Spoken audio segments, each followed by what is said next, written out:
পুরো বাড়িতেই তিন্নির প্রেগন্যান্সির খবরটা জানাজানি হয়ে গেল। সবাই তো মহা খুশি। কত বছর পর তাদের বাড়িতে নতুন অতিথি আসতে চলেছে। প্রায় 10 বছর তো হবেই। মালা তো সবার থেকে খুশি। রাতেই স্বরূপকে বাইরে পাঠিয়ে মিষ্টি আনানো হল। সবাইকে মিষ্টিমুখ করানো হল। স্বরূপ যেন ঈদের চাঁদ হাতে পেয়েছে। আজ তার মায়ের কথা মনে পড়ছে বারবার। ইস, তার মা যদি বেঁচে থাকত তাহলে কতই না খুশি হতো। হাত তুলে আল্লাহর কাছে দোয়া চাইল তার ঘরে যেন তার মায়ের মতো আরেকটা মা আসে। বারান্দা থেকে কাপড় এনে ঘরে গোছাচ্ছিল তিন্নি। স্বরূপও এতক্ষণ বারান্দায় ছিল। সেখানে দাঁড়িয়েই প্রার্থনা করছিল। ঘরে এসেই পেছনে থেকে তিন্নিকে ঝরিয়ে ধরল সে। কি করছ? কাজ করছি তো। এখন ছাড়ো। ওকে ছেড়ে দিলাম। আচ্ছা তিন্নি, বলো তো আমাদের ছেলে বাবু হবে নাকি মেয়ে বাবু?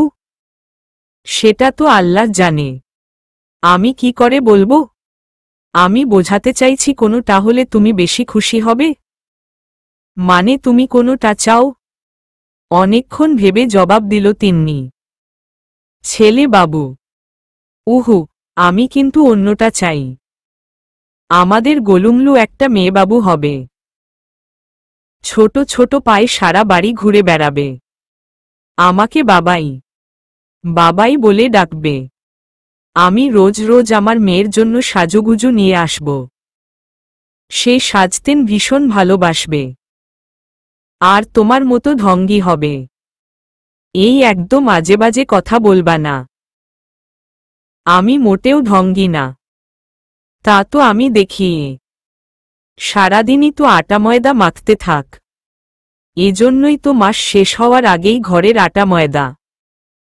একদম ফালতু বকবা না। পড়ালেখা তো কিছুই জানো না।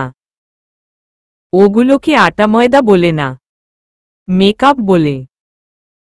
তোমাকে বুঝিয়ে লাভ নেই। তুমি তো গণ্ডমূর্খ। দেখি তো।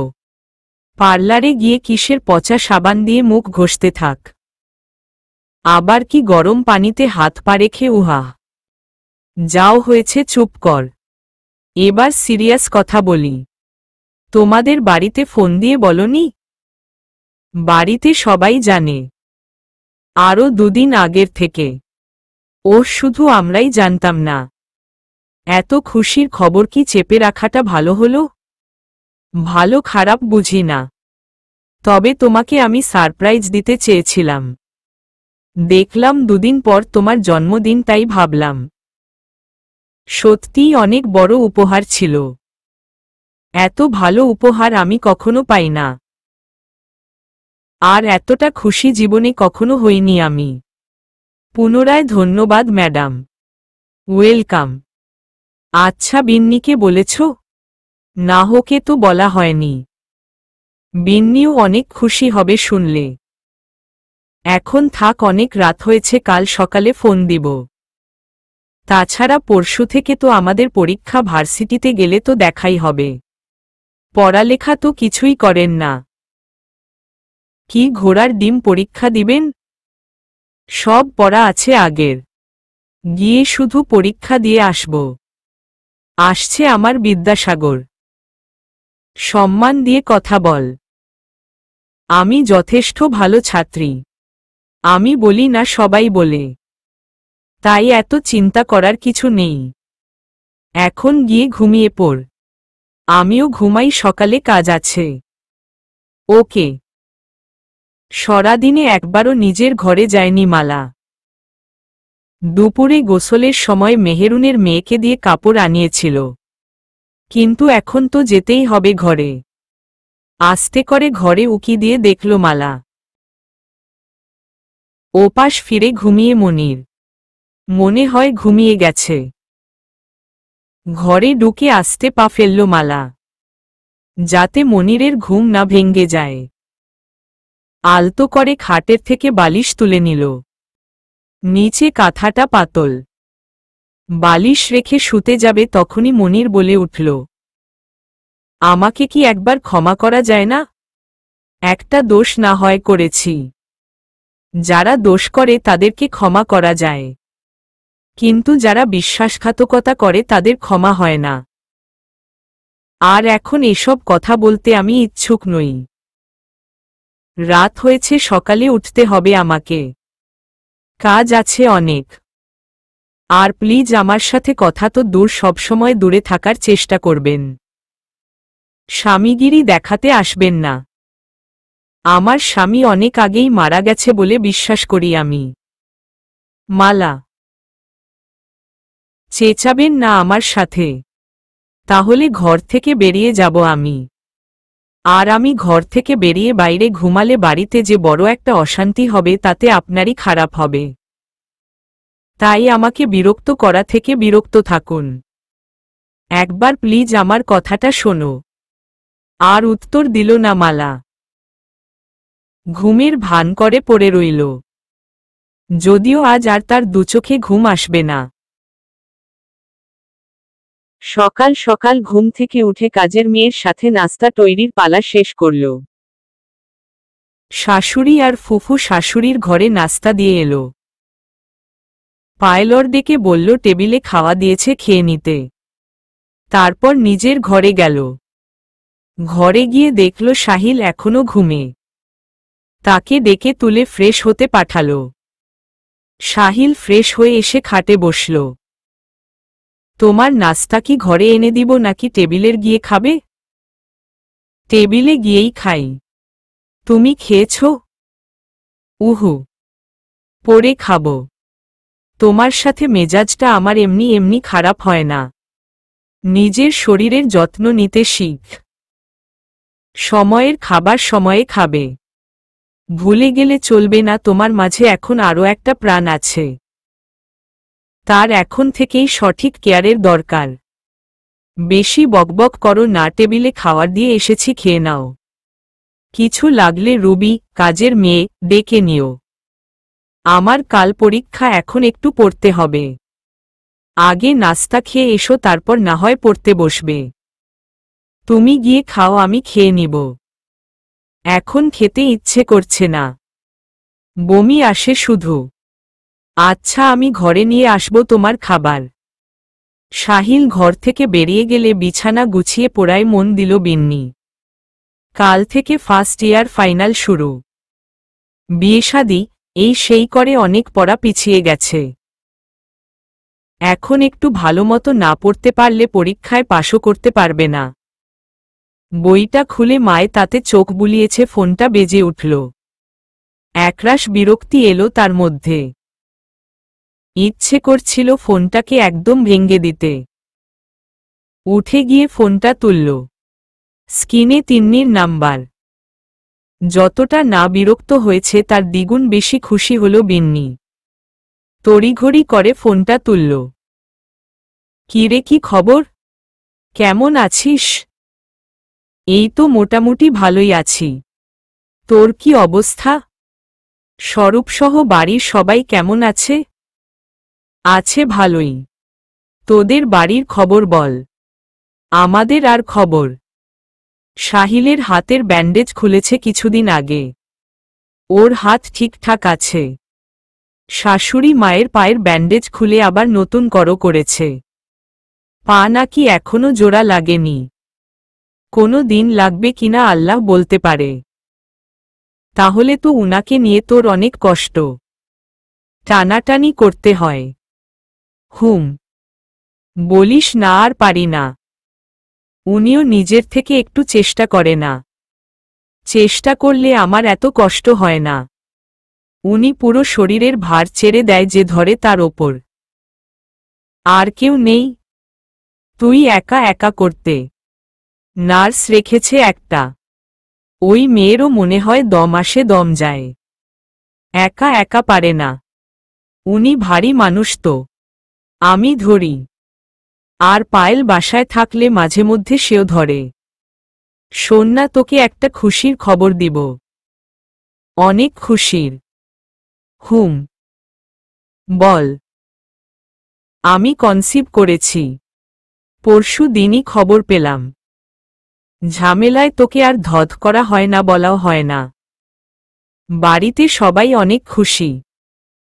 অনেক দিনের এ বাড়িতে নতুন কেউ আসছে। আমাদের সব এত মিলে মিলে হয় কেন বলতো? মানে তুইও কি বলিস? ও মাই গড, তোকে সারপ্রাইজ দিতে গিয়ে আমি সারপ্রাইজড হয়ে গেলাম। শোন, একটু দেখে শুনে চলিস। এখানে তো সবাই আমার অনেক কেয়ার করে। রাখি তাহলে এখন। কাল আসলে তো দেখা হবেই। আচ্ছা, টাটা। ভালো থাকিস। দিনে কাজের ফাঁকে ফাঁকে যতটুকু পড়া সম্ভব ততটুকু খুব মনোযোগ দিয়ে পড়েছে বিন্নি। তিন্নির মতো তার ব্রেন ততটা পরিষ্কার নয়, কিন্তু তিন্নির থেকেও বেশি পরিশ্রম করে সে। পড়ার পেছনে সময় ব্যয় করে। হয়তো তিন্নির মতো ভালো রেজাল্ট হয় না তার, তবুও একবারে খারাপও হয় না।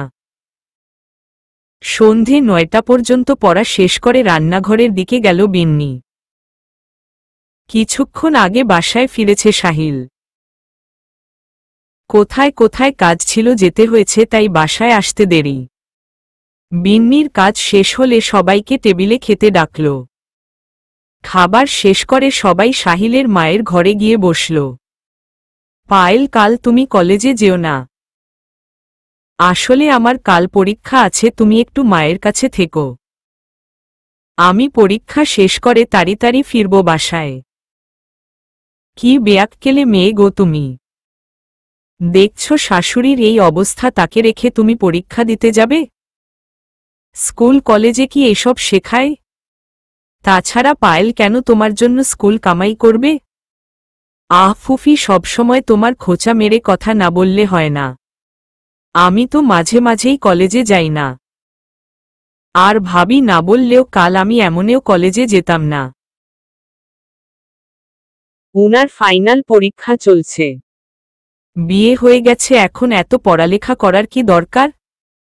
পেটে বাচ্চা এসেছে, বাচ্চা সামলাবে, সংসার করবে, শাশুড়ি অসুস্থ, তাকে দেখাশোনা করবে, আর কি। এখন আর এত পড়াশোনা করে কি হবে? তোদের কি টাকার অভাব নাকি? তোরা তো আর বউকে দিয়ে চাকরি করাবি না। আপনার কথাটা মানতে পারলাম না ফুফি। ছোটবেলা থেকে আমার বাবা আমাকে এই ভেবে পড়াশোনা করিয়েছে যে বড় হয়ে আমি নিজ যোগ্যতায় কিছু একটা করব। এভাবে মাঝপথে পড়া ছেড়ে দেব তাই করায়নি। আর পায়েলের বেলায় কি আপনারা মেনে নিতেন? পায়েল আর তুমি কি এক হলে নাকি? পায়েলের সব অধিকার আছে কারণ ও আপনাদের বাড়ির মেয়ে। আমার নেই কারণ আমি বাড়ির বউ। বাহ, কি ভালো বিচার! এই মেয়ে একদম মুখে মুখে তর্ক করবা না। একেবারেই শিক্ষা দীক্ষা নাই। বিন্নি, তুমি ঘরে গিয়ে বিশ্রাম নাও, সকালে পরীক্ষা আছে। আর ফুফি, আমার বউ পড়বে নাকি করবে সেটা আমি বুঝব, আপনাকে না ভাবলেও চলবে। আর আপনি অনেকদিন হলো না এলেন, এবার নিজের বাড়িতে তো যান। আমাদের সব কাজ আমরা নিজেরাই করতে পারব। দেখছ সাহিলের মা, দেখছ এই বউয়ের পাল্লায় পড়ে তোমার ছেলেও আমাকে কথা শোনাচ্ছে, বলছে চলে যেতে। আজ আসার ভাই বেঁচে থাকলে আমাকে এদিন দেখতে হতো না। ভাইরে ও ভাইরে, কেন চলে গেলি? হাউমাউ করে কাঁদতে শুরু করলেন। সাহিল এক থাপ্পড়ে গালের সব দাঁত ফেলে দিব তোর। ফুফির সাথে এভাবে কথা বলে কেউ? এক্ষুনি ক্ষমা। ভাইয়া একেবারেই ঠিক বলেছে। ফুফির সাথে থেকে থেকে তোমাকেও ভীমরতি ধরেছে। ফুফি ভাবিকে কথা শোনানোর কে? কিছুর থেকে কিছু হলেই হাজারটা কথা শুনিয়ে দেয়। তুই কি বুঝিস? উনি তো ঠিকই বলেছেন। আমিও বলি কি বিন্নি, তোমার পড়ার আর দরকার নেই। বাচ্চাটা আছে, এখন সাবধানে থাক একটু। এত পড়ে কি হবে? এবার আর সহ্য করতে পারল না বিন্নি। দুচোখে পানির ঝর্ণা দেখা দিল। দৌড়ে নিজের রুমের দিকে চলে গেল সে। বিন্নির পেছনে পেছনে সাহিলও গেল। রুমে এসেই খাটের উপর হয়ে শুয়ে কাঁদতে শুরু করল বিন্নি। কি ভেবেছিল সে? আর কি হচ্ছে তার জীবনে এসব? কেন এত খারাপ তার ভাগ্য? কেন? বিন্নি প্লিজ কান্না করো না। শরীর খারাপ করবে তোমার। আমি কাল নিজে নিয়ে যাব তোমাকে পরীক্ষার হলে। তোমার যতটুকু পড়ার ইচ্ছা তুমি পড়বে। এটা তোমার স্বাধীনতা। এতে কারো হস্তক্ষেপ করার অধিকার নেই। প্লিজ কান্না করো না তুমি। বলেছিলাম এখন বাচ্চা চাই না আমার। তাতেও তোমার মায়ের জোর। নাতিনাতনির মুখ দেখে মরকে চায়। মেনে নিলাম আমি। এখন বাচ্চার দোহাই দিয়ে আমার পড়াশোনা বন্ধ করতে চাইছে। আমার বাবা কি এসবের জন্য আমাকে তোমাদের বাড়িতে পাঠিয়েছে? প্লিজ শান্ত হও তুমি। মা আর ফুফি আগের দিনের মানুষ, তাদের চিন্তা ভাবনা তো আমাদের সাথে মিলবে না। তাছাড়া মা একটু সহজ সরল মানুষ। তোমার মা আস্ত একটা শয়তান। গিরিগিটির মতো রং বদলায় শুধু। বিন্নি। ধমকটা অনেকটা জোরেই দিল সাহিল। পুরোদমে কেঁপে উঠল বিন্নি। বিন্নির দিকে তাকিয়ে গলার স্বর নিচু করে নিল সাহিল। দেখো, উনি আমার মা হয়। শত খারাপ হোক, উনার নামে খারাপ কথা শুনলে আমার অত খারাপ লাগে। আর কথা বাড়াল না বিন্নি। বালিশটা নিয়ে গুটিসুটি মেরে শুয়ে পড়ল। রিমের লাইট অফ করে সাহিলও শুয়ে পড়ল। পরীক্ষাগুলো মোটামুটি ভালোভাবেই শেষ করল বিন্নি। আজ শেষ পরীক্ষা ছিল। পরীক্ষা শেষে স্বরূপ, তিন্নি আর সাহিল সহ তারা লাঞ্চ করতে গেল। কয়টা দিন মোটামুটি ভালো সময় কাটিয়েছে বিন্নি। বাইরে থাকলে পরিবারের অশান্তির কথাটা ভুলে থাকা যায়। মনে শান্তি লাগে।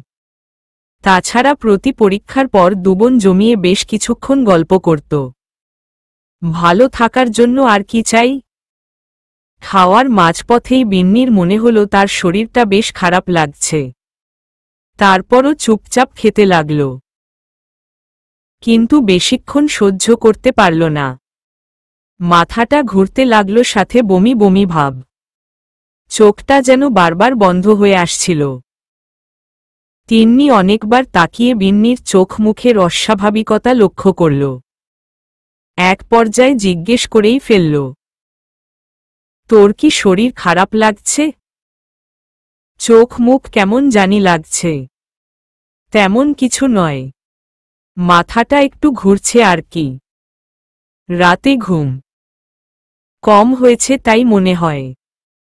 তোমাকে বারবার বলেছি রাত জেগে পড়ো না। কে শোনে কার কথা? নিজের শরীরের প্রতি একটুও খেয়াল নেই তোমার।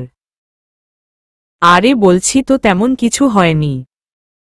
ঠিক আছি আমি। আমরা বরং তাহলে উঠে পড়ি। বিন্নি, তুই বাড়িতে চলে যা। গিয়ে একটু রেস্ট নে। দরকার হলে একটু ঘুমিয়ে নিস। তাহলে ভালো লাগবে শরীরে। আরে সমস্যা নেই, তোরা খাওয়া শেষ কর। আমি ওয়াশরুম থেকে চোখে মুখে একটু পানি দিয়ে আসি। তাহলে ঠিক হয়ে যাবে সব। তাহলে চল, আমিও যাচ্ছি তোর সাথে। লাগবে না, তুই খাওয়া শেষ কর। আমি যাব আর আসব। বিন্নি ওয়াশরুমের দিকে যেতেই তিন্নি খাওয়ায় মনোযোগ দিল। কিন্তু তার মনের ভেতর প্রচণ্ড খুঁতখুঁত শুরু হল। খাওয়ার যেন গলা দিয়ে নামতেই চাইছে না। এক পর্যায়ে উঠে দাঁড়াল সে। স্বরূপের দিকে তাকিয়ে বলল, তোমরা খাও, আমি দেখছি বিন্নি কি করছে। মনটা কেমন জানি খচখচ করছে। ওয়াশরুমের সামনের বেসিন থেকে ইচ্ছেমতো চোখে মুখে পানি দিতে লাগল বিন্নি। পানি ছিটিয়ে ফ্লোরে পড়তে লাগল। সেদিকে একদম খেয়াল নেই তার। পাগলের মতো পানি ছিটাতে লাগল। ফ্লোরে প্রায় অনেকখানি পানি জমে গেল। বেসিংয়ের কল বন্ধ করে ঘুরতে যাবে তখনই জোরে একটা স্লিপ কাটল বিন্নি। দৌড়ে গিয়েও ধরতে পারল না তিন্নি। জোরে চিৎকার করে উঠল সে। প্রচণ্ড ব্লিডিং শুরু হয়েছে বিন্নির। তিন্নির চিৎকার শুনে স্বরূপ আর সাহিল দৌড়ে গেল। বিন্নির এই অবস্থা দেখে সাহিলের যেন হাত পা অবশ হয়ে এল। কি করবে সে? পাথরের মূর্তির মতো দাঁড়িয়ে রইল। স্বরূপ তড়িঘড়ি করে কোলে তুলে নিল বিন্নিকে। কাছাকাছি একটা হাসপাতালে ভর্তি করানো হলো তাকে। সাহিল যেন এক ঘোরের মধ্যে রয়েছে। কিসের থেকে কি হয়ে গেল এখনো বুঝতে পারছে না সে। চোখ দুটো ঝাপসা হয়ে আসছে তার। ফ্লোরের এক কোণে গুটিয়ে বসে আছে সে। চোখ দিয়ে পানিও আসছে না তার। পাশে বসে তিন্নি কাঁদছে। স্বরূপ হাসপাতালের ফর্মালিটিসগুলো পূরণ করতে গেছে। ওটি থেকে নার্স বেরিয়ে সোজা সাহিলের কাছে আসল। আপনার স্ত্রী শরীর থেকে প্রচুর রক্তক্ষরণ হয়েছে। উনার জন্য ইমিডিয়েট রক্তের প্রয়োজন। আমাদের ব্লাড ব্যাংকে বি নেগেটিভ রক্ত নেই। জরুরি রক্তের ব্যবস্থা করুন, না হলে রোগীকে বাঁচানো সম্ভব হবে না। আমার রক্ত বি নেগেটিভ, আমি রক্ত দিব ওকে। চলুন ম্যাম, আপনার প্রেসারটা চেক করতে হবে। আর আপনি আরও ডোনার প্রস্তুত করে রাখুন, দরকার লাগতে পারে। নার্সের সাথে ভেতরে চলে গেল তিন্নি। স্বরূপ আর সাহিল আত্মীয় স্বজন বন্ধুবান্ধবদের রক্তের জন্য ফোন করতে লাগল। এ কি, আপনি তো প্রেগনেন্ট, আপনি কি করে ব্লাড দিবেন? আপনার থেকে ব্লাড নেওয়া যাবে না, এতে আপনার বা বেবির ক্ষতি হতে পারে। দেখুন, এখন এসব কথা বলার সময় নয়। আমার বোনের অবস্থা বেশি ভালো না, ওর দ্রুত অপারেশন করা প্রয়োজন। এখানে ওর বাঁচা মরার প্রশ্ন আছে। প্লিজ। না না, এটা সম্ভব নয়, আমরা এটা করতে পারবো না। দেখুন, আমি আপনাকে রিকোয়েস্ট করছি। এরপর আমার বোনের যদি কিছু হয়ে যায় তখন এর জন্য পরবর্তীতে আপনার মারাত্মক সমস্যা হতে পারে, কিন্তু পরেরটা পরে ভাবা যাবে, এখন বর্তমানটা ভাবুন। আমার বোনের যদি কিছু হয়ে যায় আমি আপনাদের ছাড়ব না। ওকে, চলুন। বিন্নির অপারেশন শুরু হল। ততক্ষণে বিন্নিদের বাড়ি থেকে সবাই চলে এসেছে। বিন্নির মা এসেই হাউমাউ করে কাঁদতে শুরু করলেন। মৃত্তিকা উনাকে সামলাতে লাগল। স্বরূপ সাহিলকে সামলাতে লাগল। অপেক্ষার পালা যেন শেষ হতেই চায় না। সবাই বারবার ওটির দিকে তাকাচ্ছে, কখন অপারেশন শেষ হবে। ডাক্তার জানি কি খবর নিয়ে আসে। স্বরূপের এক আত্মীয় আর সাহিলের দুটো বন্ধু আরও 3 ব্যাগ রক্ত দিয়েছে। ওটির সামনে পায়চারি করতে লাগল স্বরূপ। তার যে ভয় হচ্ছে না তা নয়, কি খবর জানি আসে। অপেক্ষার অবসান ঘটিয়ে ওটির দরজা খুলল। ভেতর থেকে ডাক্তার সাহেব বেরিয়ে এলেন। তিনি বেরিয়ে আসতেই সবাই যেন তাকে ঘিরে ধরলেন। ডাক্তার সাহেব, আমার স্ত্রীর কি অবস্থা এখন? ও ঠিক আছে তো? চুপ করে রইলেন ডাক্তার। আরে আপনি চুপ করে আছেন কেন? কিছু তো বলুন। দেখুন, উনাকে আমরা বাঁচাতে পেরেছি, কিন্তু উনি এখনো পুরোপুরি বিপদ কাটিয়ে ওঠেননি। বেবিটা মিসক্যারেজ হয়ে গেছে, প্রচুর ক্ষতি হয়েছে উনার। বলতে পারেন শুধু বেঁচে আছে আর কি। আর কখনো মা হতে পারবেন না উনি। এখন বাকিটা আল্লাহর হাতে। কথাগুলোতে তেমন শকট হয়নি সাহিল। বিন্নি বেঁচে আছে, এটাই তার কাছে অনেক। পৃথিবীতে এমন হাজার হাজার মানুষ আছে যাদের সন্তান নেই বা কখনো হবে না। তারাও তো বেঁচে থাকে বা আছে, কিন্তু তার মা যে এটা নিয়ে বর্ষর একটা ঝামেলা করবে তা বুঝতে বাকি রইল না সাহিলের। কথা গোপন থাকে না। তার মায়ের কানে ঠিক পৌঁছে যাবে। তারপর কি যে হবে তা ভাবতেই শিউরে উঠল সাহিল। মা যে কেন এমন হয়ে গেছে। তার বাকি করার আছে। একদিকে তার জন্মদাত্রী মা যে তাকে সব সুখ দুঃখ বিসর্জন দিয়ে ছোটবেলা থেকে বড় করে তুলেছে। চাইলে তিনি বিয়েও করতে পারতেন, কিন্তু তাদের দিকে তাকিয়েই তো করেননি। সেই মায়ের সাথে কি করে খারাপ ব্যবহার করবে সে মা, যতই খারাপ হোক না কেন। অন্যদিকে বিন্নি তার স্ত্রী, যে মেয়েটা তাকে বিশ্বাস করে সব ছেড়ে তার হাত ধরে তার বাড়িতে এসেছে, কাবে ফেলবে সে? যাই হোক, এখন এসব ভাবার সময় নয়। সময়েরটা সময়ে চিন্তা করা যাবে। এখন আপাতত বিন্নির সুস্থ হওয়া নিয়ে কথা। 5 দিন পর বিন্নিকে হাসপাতাল থেকে ছাড়া হল। এ কয়দিনে ভেঙ্গে দুমড়ে গিয়েছে সাহিল। আহার নিদ্রা ছাড়াই দিনের পর দিন হাসপাতালে পড়ে রয়েছে সে। স্বরূপ না থাকলে যে কি হতো। যত দৌড়াদৌড়ি সবটাই স্বরূপকে করতে হয়েছে। বিন্নির মা চেয়েছিল তাকে তাদের বাড়ি নিয়ে যাবে, কিন্তু সাহিল দিল না। নিজেদের বাড়িতেই নিয়ে গেল সে। ভার্সিটি থেকে কয়েকটা দিনের ছুটি নিল। এ সময়ে বিন্নির কাছে থাকা তার অনেকটা দরকার। রাতদিন এক করে বিন্নির সেবা করতে লাগল সে। বিন্নির মাঝে মাঝে অনেকটা গর্ব হতো নিজেকে নিয়ে, ভাগ্য করে এমন স্বামী পাওয়া যায় হয়তো। সাহিলের সেবায় অনেকটাই সুস্থ হয়ে উঠল বিন্নি। এখন প্রায় অনেকটাই সুস্থ বিন্নি। নিজে থেকে হাঁটাচলা বা ঘরের টুকিটাকি কাজ করতে পারছে সে।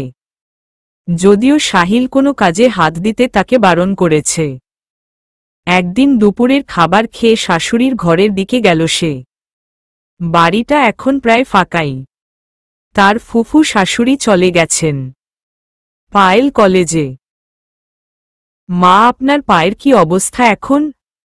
মনে পড়েছে তাহলে আমার কথা? আমি তো ভাবছিলাম আপনি হারিয়েই গেছেন।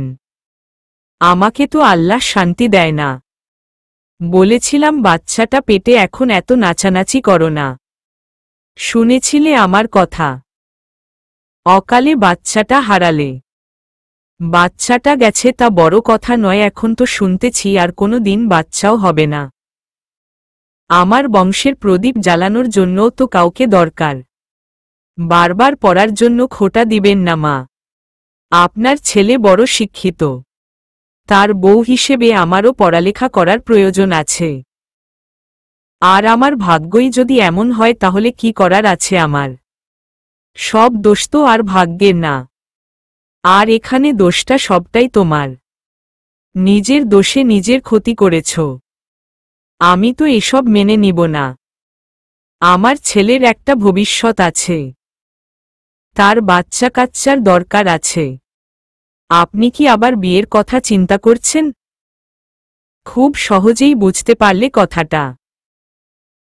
তোমার বরং এখান থেকে চলে যাওয়াই ভালো। দেনা পাওনা যা আছে সব দিয়ে দেওয়া হবে তোমাকে। মা, আমার সাথে চিৎকার করে লাভ নেই। নিজেই নিজের পায়ের নিচের মাটি সরিয়েছ। এখন চুপচাপ সব মেনে নিয়ে চলে যাও। আমার ছেলেটাকে মুক্তি দাও। আজ পর্যন্ত তার জীবনে তো ভালো কিছু আনতেই পারলে না। আর সহ্য করতে পারল না বিন্নি। আজকের কথাগুলো পুরো ছেদ করে বুকে লেগেছে। এত অপমান তো আর সহ্য করা যায় না। ওড়না দিয়ে মুখ ডরকে নিজের রুমের দিকে চলে গেল সে। অনেক হয়েছে। তাহলে কি তুমি সিদ্ধান্ত নিয়েই নিয়েছ যে তুমি চলে যাবে? আমি তো বলেই দিয়েছি একবার। বারবার কেন জানতে চাইছ? অনেক সহ্য করেছি, আর পারছি না। আমিও একটা মানুষ। আমারও মন আছে, দুঃখ যন্ত্রণা নামক ফিলিংস আমার মাঝেও আছে। সেটা হয়তো তোমরা ভুলে গেছ। তোমাকে দোষ দিব না আমি, তোমার মাকেও দিচ্ছি না। দোষটা আমার ভাগ্যের। এমন কপাল নিয়ে জন্মেছি। বিন্নি প্লিজ। আমি খুব বেশি স্বপ্ন দেখেছিলাম। সব কি সবার কপালে সহ্য হয়?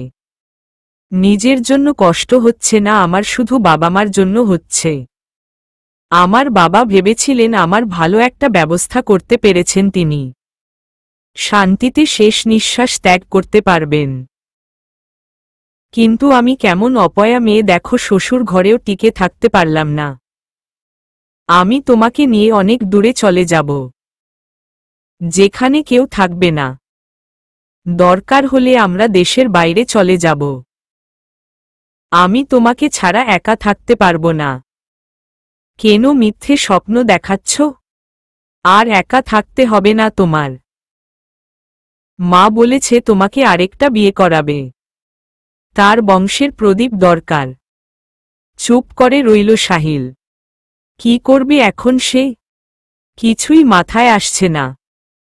বাসায় ফিরতেই রুমে ডেকে তার মা তাকে স্পষ্ট করে কতগুলো কথা শুনিয়ে দিয়েছে। মায়ের সব কথার একটাই মানে খুঁজে পেল, সে মা আর বিন্নিকে এ বাড়িতে চায় না। ভীষণ কষ্ট হচ্ছে তার এ মাবে চিনতে তার।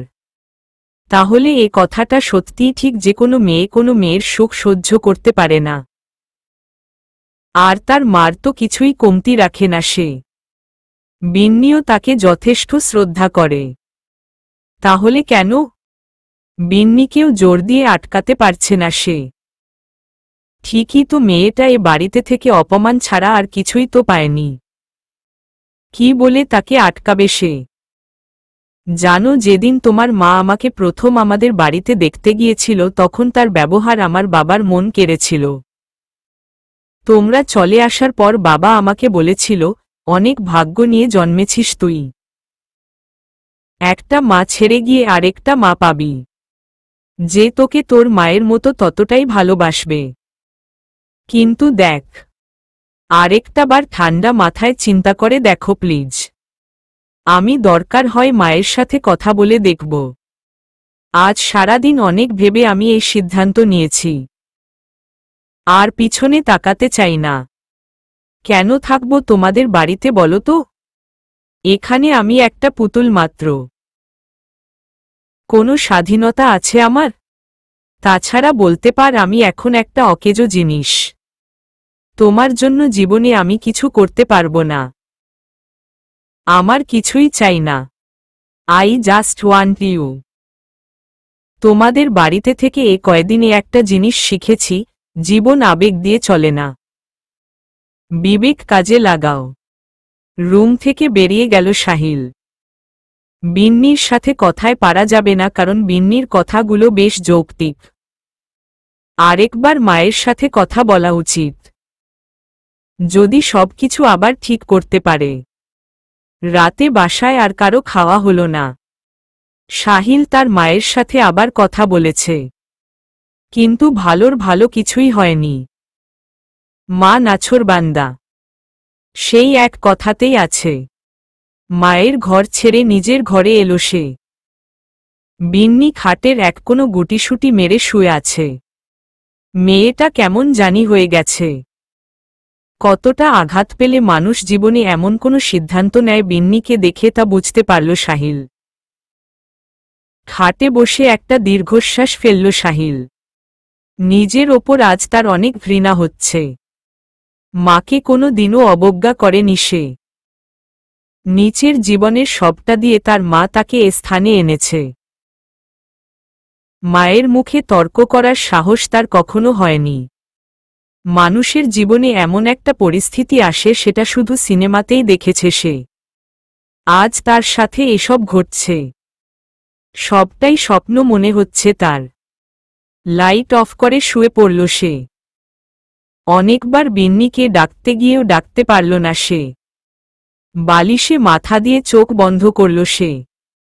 সব শুধু মাথার ভেতর ঘুরপাক খেতে লাগল। বারবার এপাশ ওপাশ করতে লাগল। ঘুম দু চোখের পাতায় আসতেই চাইছে না। বিন্নিকে ছাড়া বাকি জীবনটা কাটাতে হবে এ কথা দুঃস্বপ্নেও ভাবতে পারে না সে। আচ্ছা, মানুষের জীবনটা এমন কেন? কি হয় বেবি না হলে? দুটো মানুষ কি দুটো মানুষের হাত ধরে সারাটা জীবন কাটাতে পারে না? একজন কি আরেকজনের অবলম্বন হতে পারে না? ঠিকই পারে। কিন্তু কিন্তু কি?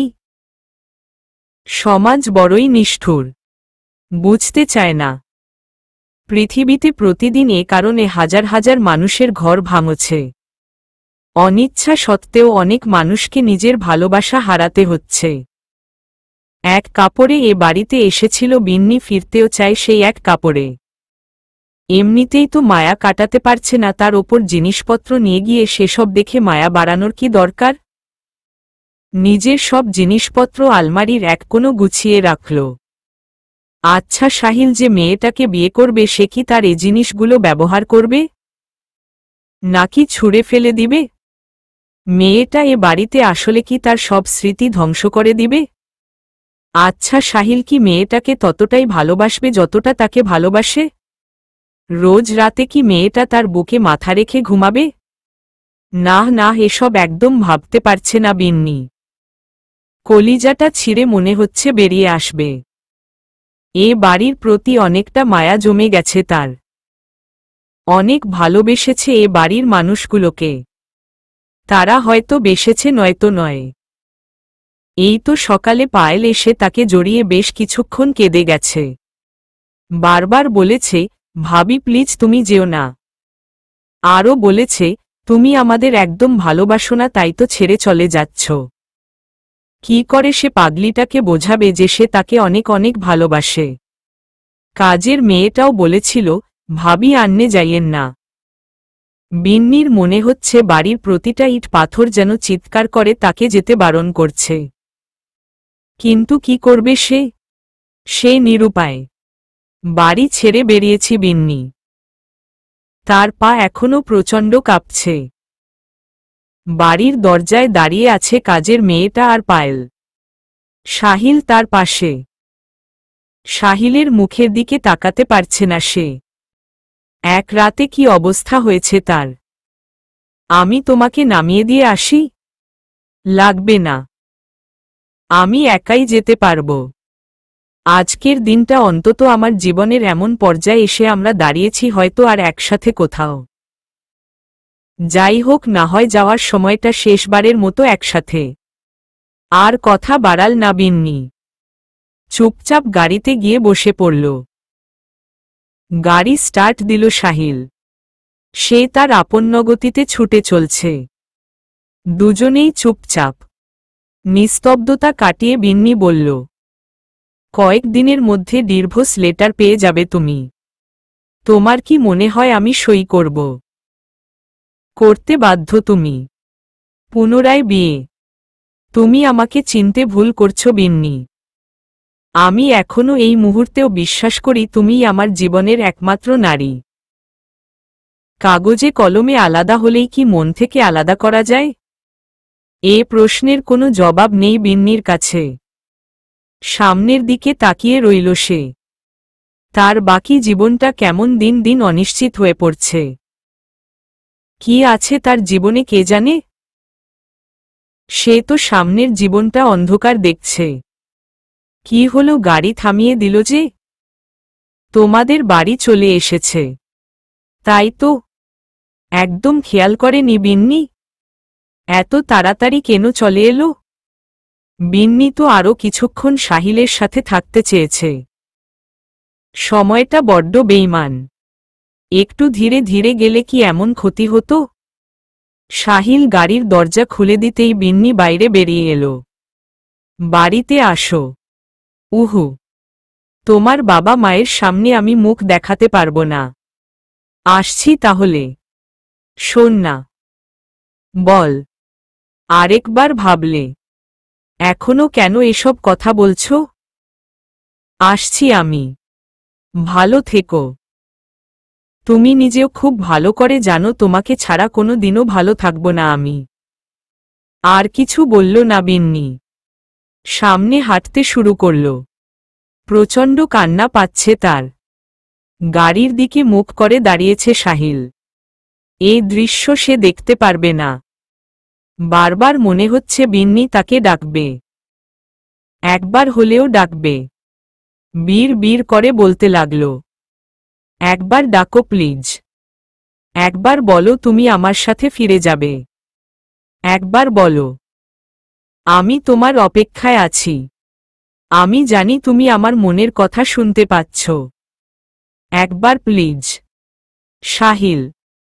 চোখে মুখে একরাশ হাসি নিয়ে ঘুরে তাকালো সাহিল। সে জানত বিন্নি তাকে ডাকবে। একবার জড়িয়ে ধরবে। কথাটা একবারে বুকে গিয়ে বিঁধল সাহিলের। দৌড়ে গিয়ে জড়িয়ে ধরল বিন্নিকে। দুজনেই কাঁদতে শুরু করল। বিন্নিকে ছেড়ে দিয়ে বাড়িতে এসেছে সাহিল। প্রচণ্ড বৃষ্টি শুরু হয়েছে। হয়তো প্রকৃতিও তাদের কষ্ট বুঝতে পেরেছে, তাই কাঁদছে। বারান্দায় দাঁড়িয়ে বৃষ্টি দেখছে সাহিল। বিন্নি দেখত সবসময়। ঘরটা বড্ড ফাঁকা ফাঁকা লাগছে। ঘরটা কেন পুরো বাড়িটাই ফাঁকা ফাঁকা লাগছে। পুরো বাড়িটা জুড়ে বিন্নির স্মৃতি। না, এভাবে আর থাকা যায় না। থাকবে না এ দেশে আর। চলে যাবে বাইরে। এখানে থাকলে বিন্নিকে ছেড়ে থাকা তার পক্ষে সম্ভব নয়। পুরো একই অবস্থায় আছে বিন্নি। বৃষ্টির দেখা পেয়েই ছাদে চলে গিয়েছে সে। কান্নাগুলো বৃষ্টির সাথে ভাগ করে নিতে। বৃষ্টির পানি আর তার চোখের পানি মিশে একাকার হয়ে যাবে। কেউ বুঝতেই পারবে না।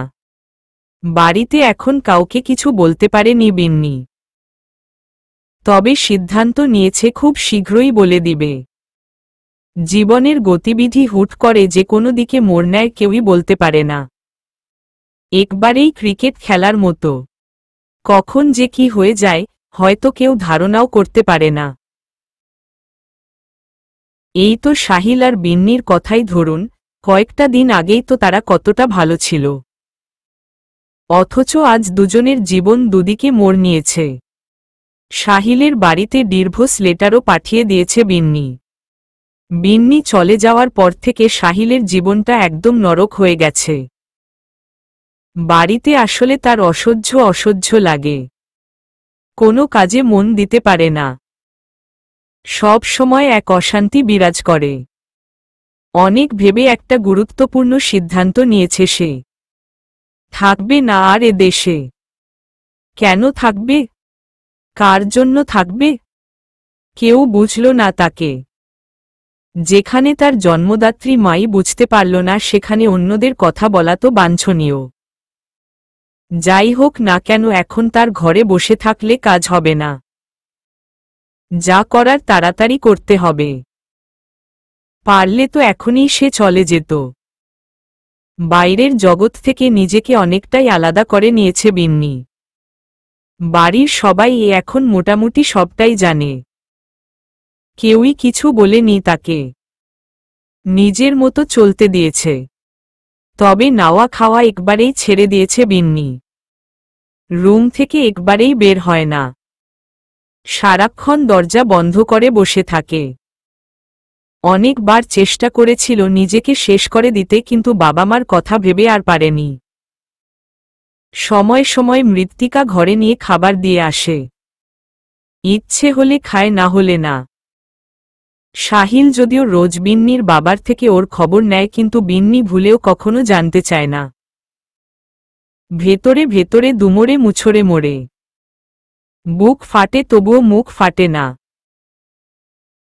গোসলে গেলে শাওয়ার ছেড়ে ঘন্টার পর ঘন্টা দাঁড়িয়ে থাকে। নিজের রুম আর বারান্দায় যেন এখন তার নিত্য সঙ্গী। ঘন্টার পর ঘন্টা বারান্দায় গিয়ে দাঁড়িয়ে থাকে। কিন্তু আগের মতো এখন আর ততটা ভালো না। দক্ষিণ দিক থেকে মৃদু বাতাস এখন আর তাকে আগের মতো ছুঁয়ে যায় না। মাঝে মধ্যে ডুকরে কেঁদে ওঠে। কি হওয়ার ছিল তার জীবনে আর হয়ে গেল কি? নিজেকে বড্ড অসহায় মনে হয়। বিন্নি এ বাড়িতে আসার পর থেকেই তিন্নি প্রায় রোজই আসে। কখনো স্বরূপ আসে, কখনো না। তিন্নিও মাঝে মাঝে ভাবে কি হওয়ার কথা ছিল আর কি হয়ে গেল। অনিশ্চিত ছিল তার জীবনটা, কিন্তু তার মোড় ঘুরে গেল তার বোনের দিকে। বাড়িতে আসলে অর্ধেক সময় সে বিন্নির ঘরে বসে থাকে। তাকে নরমাল করার চেষ্টা করে। বিন্নির ইচ্ছে হলে সে দু একটা কথার জবাব দেয়, না হলে চুপ করে থাকে। একা একাই বকবক করে যায় তিন্নি। বিন্নির মনোযোগ না পেলে নিরাশ হয়ে চলে যায়। কিন্তু মন বোঝে না। নারীর টান তো তাই আবার ফিরে ফিরে আসে। আজও তার ব্যতিক্রম ঘটেনি। 2 দিন থাকবে বলে আজ আবার নিজেদের বাড়িতে এলো সে। আজ তাদের রেজাল্ট বের হবে। স্বরূপ কলেজে গিয়েছে রেজাল্ট আনার জন্য। তিন্নি বাড়িতে আসার সময় অনেকগুলো আচার নিয়ে এসেছে বিন্নির জন্য। বাড়িতে ঢুকেই সেগুলো নিয়ে সোজা বিন্নির ঘরে গেল। শাওয়ার নিয়ে বেরিয়েছে মায়ে বিন্নি। তিন্নি ঘরে ঢুকেই বলল, দেখো না স্বরূপ তোর জন্য কতগুলো আচার কিনে পাঠিয়েছে। আমি সবসময় ওকে বলি তুই আচার খেতে কত ভালোবাসিস। মনে আছে ভাইয়া যখন ভাবিকে নিয়ে কক্সবাজার গিয়েছিল কতগুলো আচার এনেছিল। আর তুই একাই সব সাবার করে দিয়েছিলি। তবে এবার কিন্তু একা খেতে পারবি না, আমাকেও ভাগ দিতে হবে। হা হা হা হা হা। বাদ ভাঙ্গা হাসি শুরু করল তিন্নি। কিন্তু বিন্নির কোনো প্রতিক্রিয়া নেই। এক ধ্যানে দাঁড়িয়ে আছে সে। চুল দিয়ে টপটপ করে পানি পড়ছে। তিন্নি উঠে গিয়ে তোয়ালেটা হাতে নিল। চুলগুলো মুছে দিতে লাগল। একদম নিজের যত্ন করিস না। চুলগুলো ঠিক মতো। এভাবে ঠান্ডা লেগে যাবে তো। এবারও জবাব দিল না বিন্নি। শোন না, আজ তো আমাদের রেজাল্ট বের হবে। স্বরূপ ভার্সিটিতে গেছে রেজাল্ট আনতে। তোর রেজাল্ট ভালো হলে কিন্তু আমাকে ট্রিট দিতে হবে। আমি কিন্তু একদম ছাড় দিব না। এবারও নিশ্চুপ বিন্নি। একটাও কথা বললি না। মনে হচ্ছে আমি যেন কোনো বোবা মেয়ের সাথে কথা বলছি যে শুনতে পায় কিন্তু বলতে পারে না। কেন নিজেকে এত কষ্ট দিচ্ছিস? ঠিক আছি আমি। কিন্তু আমি তো দেখতে পাচ্ছি তুই ভালো নেই। যাই হোক, আমরা এখন এসব কথা না বলি। শোন না, আজ কিন্তু আমি তোর কাছে ঘুমাবো। কতদিন একসাথে ঘুমাইনি বলতো? লাগবে না। তুই বললে হবে নাকি? তোর এই ঘরে আমারও ভাগ আছে। বিন্নি নিশ্চুপ। টেবিলের ওপরে নাস্তার থালা দেখতে পেল তিন্নি। অনেক বেলা হয়েছে, এখনো খাবার খায়নি বিন্নি। খেয়েছিস? উহু। আমার না খিদে পেয়েছে। চল একসাথে খাই। তুই খা, আমি পরে খাব। উঠে গিয়ে খাবারের থালাটা হাতে নিল। বিন্নিকে ধরে বসাল। প্লেট থেকে 1 চামচ খিচুড়ি নিয়ে বিন্নির মুখে পুরে দিল। ভার্সিটি থেকে রেজাল্ট নিয়ে আরেকটা কাজে গিয়েছিল স্বরূপ। ফিরতে ফিরতে সন্ধে হয়ে গেল। সোজা তিন্নিদের বাড়িতেই এলো। দুজনেই মোটামুটি ভালো রেজাল্ট করেছে। সেই উপলক্ষে বাড়ির সবার জন্য মিষ্টি নিয়ে এসেছে। মিষ্টির প্যাকেটগুলো টেবিলে রেখে রুমে গেল স্বরূপ। তিন্নি বিছানা পরিষ্কার করছিল। স্বরূপকে দেখে বলল, কতবার ফোন করেছিলাম তোমাকে? ফোন তো ধরনি, নিজেও একবার কল ব্যাক করনি। কত চিন্তায় ছিলাম আমি। আরে আমাকে নিয়ে এত চিন্তা করার কিছু নেই। আমি এখন আর হারিয়ে যাব না ম্যাডাম। তোমার জন্য চিন্তা করতে বই গেছে। আমি রেজাল্টের কথা বলছি। আমি শিওর ছিলাম তুমি ফেল করবা। তাই হয়েছে আর কি। স্বরূপের বুকে এলোপাথারি মারতে শুরু করল তিন্নি। সব সময় শুধু ফালতু কথা বলো। ওমা, যা হয়েছে তাই তো বললাম। এখন তোমার কাছে যদি ফালতু মনে হয় তাহলে আমি কি করব? সিরিয়াসলি বল। ফার্স্ট ক্লাস এসেছে দুজনেরই। একটু ভাব ধরল তিন্নি। আমি জানতাম তো আমি এমনিই ভালো রেজাল্ট করব। আপনাকে বুঝতে হবে আমি কত ভালো ছাত্রী। হু হু। হয়েছে হয়েছে। তুমি থাক, আমি বিন্নিকে খবরটা বলে আসি। আর তুমি কি এখন চা খাবে নাকি শরবত করে দিব? চা আনো। বসো একটু তাহলে, আমি আসছি। শোনো। হু, কি অবস্থা এখন বিন্নির? আগের মতোই। স্যারের সাথে দেখা হয়েছিল আজ। স্যারও অনেকটা ভেঙে পড়েছে। চোখ মুখের কি অবস্থা, কি বলবো বলো। বিন্নিও অনেকটা ভেঙে পড়ছে। আর এটা সবার বেলায় হতো। এত অপ্রত্যাশিত কিছু কি মেনে নেওয়া যায়? বুঝেছি। একটা কথা বলবো? হু, তুমি খুব ভালো একজন বন্ধু। সবার মন জয় করে নিতে পার বন্ধুত্ব দিয়ে। আমার বোনটাকে কি বলছো তুমি? তোমাকে বিন্নির একটা ভালো বন্ধু হয়ে উঠতে হবে। আমি জানি তুমি পারবে। চেষ্টা করতে তো সমস্যা নেই। জীবনে একটা ভালো বন্ধুর ভূমিকা অনেক থাকে। প্লিজ, চেষ্টা করব। রাতের খাবারের জন্য ডাইনিংয়ে যাচ্ছিল স্বরূপ। ঘর থেকে বের হতেই মৃত্তিকার সাথে দেখা হলো তার। কোথায় যাচ্ছেন ভাবি? বিন্নির খাবার নিয়ে যাচ্ছি। লাগবে না, নিয়ে যান। আমরা সবাই আজ একসাথে খাব। আসবে নাও, আমি নিয়ে আসছি। আপনি যান। মৃত্তিকা ভাতের থালা নিয়ে চলে গেল। স্বরূপ বিন্নির ঘরে গিয়ে দরজায় নক করল।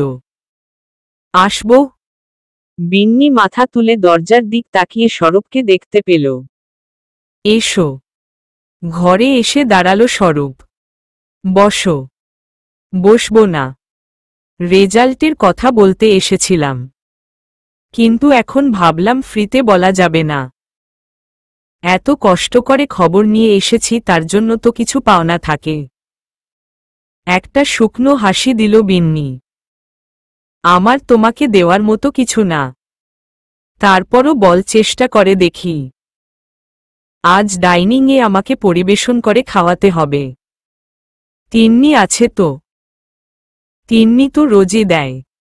একদিন না হয় এটাও তো করাই যায়, ট্রিট হিসেবে। অনেক চালাক তুমি। যাই হই না কেন, এখন চল। খিদে পেয়েছে অনেক। সারাদিন কিছু খাইনি। তুমি যাও, আমি বাকির নাম ফাঁকি। চলবে না এখনই। ইচ্ছে না থাকা সত্ত্বেও স্বরূপের সাথে যেতে হলো বিন্নিকে। স্বরূপের পেছনে পেছনে হেঁটে ডাইনিং টেবিলে গেল বিন্নি। সবাই তো বিন্নিকে দেখে পুরো অবাক। কতদিন হয়েছে সে সাহিলদের বাড়ি ছেড়ে এ বাড়িতে এসেছে। ডাইনিং এ আসা তো দূরের কথা, রুম থেকে বের হয়নি। স্বরূপ তো আজ তাকে ডাইনিং এ নিয়ে এসেছে। স্বরূপের দিকে তাকিয়ে একটা হাসি দিল তিন্নি। তিন্নি জানত স্বরূপ পারবে। এতদিনে স্বরূপের সাথে থেকে যা বুঝেছে, স্বরূপ একজন ভালো স্বামীর থেকে একজন ভালো বন্ধু, যে কারো মন সহজে বুঝতে পারে। স্বরূপ টেবিলে বসতে বসতে বলল, আজ বিন্নি আমাকে পরিবেশন করে খাওয়াবে। আমাকে এটা ট্রিট দিচ্ছে। এটা কোনো ট্রিট হলো? ও তোমাকে নিজের টাকা দিয়ে খাওয়াবে, তাহলেই তো ট্রিট হবে। আরে রাশেদ ভাই, এখন যা পাচ্ছি নিয়ে নেই। সুযোগ হাতছাড়া করতে নেই। এখন টাকা দিয়ে খাওয়াতে পারছে না, তাই পরিশ্রমকেই ট্রিট হিসেবে নিব। পরে না হয়। কি বলেন ভাবি? ঠিক। তবে শুধু তুমি একা কেন? কিরে বিন্নি, আমরাও তো পাই। সবার জোড়াজুড়িতে বিন্নিকেও তাদের সাথে বসে খেতে হলো। অনেকদিন পর তার মনে হলো যেন পেট ভরে খেতে পেয়েছে। আজ মন থেকে হেসেছে সে। খাবার টেবিলে বসে স্বরূপ এত মজার মজার কথা বলছিল যাতে না হেসে থাকা যায় না। একটু স্বস্তি পেল তিন্নি। খাবার পর সবাই মিলে আড্ডা দিতে বসল। তিন্নি জোর করে তাদের সাথে বিন্নিকে আটকে রাখল। সবাই মিলে পিকনিকে যাওয়ার প্ল্যান করল। তিন্নির শরীরটা বেশি ভালো লাগছিল না। যাওয়ার ইচ্ছে ছিল না, তবুও যাওয়ার কথা বলল। একে ও যদি বিন্নির মনটা ভালো হয়। কে কি করবে প্ল্যান করল? স্বরূপ বলল, সব খরচ আমার, বাকিটা জানি না। রান্না করবে কে? কেউ রান্নার কাজ নিতে চাইল না। তিন্নি বলল, আমি কয়েকটা কাগজে সবার ছেলে এবং মেয়ে সবার নাম লিখে আনব।